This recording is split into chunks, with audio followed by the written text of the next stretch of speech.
మాట్లాడుతున్నాం. ఇవేవి లేకపోతే మనం మాట్లాడడము ఉండదు. మౌనం అంతా అలాంటి స్థితి ఉంటుంది. కాబట్టి నువ్వే ప్రకృతి పురుషుడు, సహజాసనంతో నువ్వు పూర్ణత్వంతో శోభిస్తావు.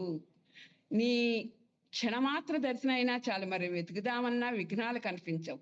నీ చేతిలోని గొడ్డలి సంసార పాశాన్ని ఛేదించేదై ఉంది. అది మనం ఆయన్ని గనక మనం ఎందుకు ఆయన్ని అంత పూజిస్తున్నాం?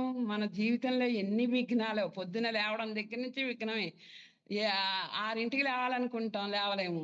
ఇంకా 4ంటికి ఎక్కడ లేస్తాం అంటే విఘ్నం. మనసుకే విఘ్నాలు, ఆలోచనలకి విఘ్నాలు, ప్రతివీ విఘ్నాలు. అలాంటి విఘ్నాలు ఏవి లేకుండా నన్ను ఉద్ధరించే స్వామి అని ఆయనకి దండం పెట్టుకుంటాం కదా. కాబట్టి ఆయన దర్శనంతోనే మనకి విఘ్నాలు ఉండవు.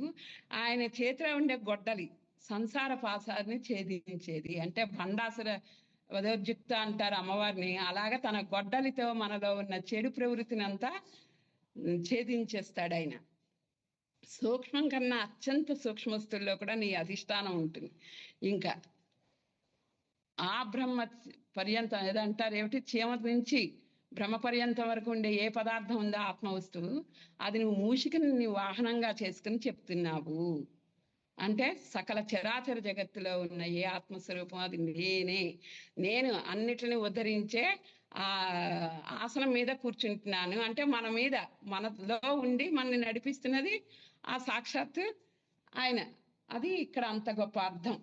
ఇప్పుడు చెప్పండి, వినాయకుడిని గనక మీరు ఇలా భావిస్తే ఆ వినాయకుడు ఎంత సంతోషిస్తాడు? వినాయకుడు కాదు, ముందు మనం వినాయకుడిని చూడగానే ఇన్ని భావాలు వస్తే ఇంకా మనం ఎంత ఆనందంగా ఉంటామండి. కాబట్టి ఇలా ప్రతి భిన్నత్వంలో ఏకత్వం చూడడం అంటే ఇదే. ఇది వీళ్ళు ఇంత చక్కగా గ్రంథాల్లో ఇమిడ్చి ఉన్నప్పుడు మనం దాన్ని గ్రహించి నిరంతరం ఆనందంగా ఉండడంలో ఏం పెద్ద కష్టం ఏం కాదు.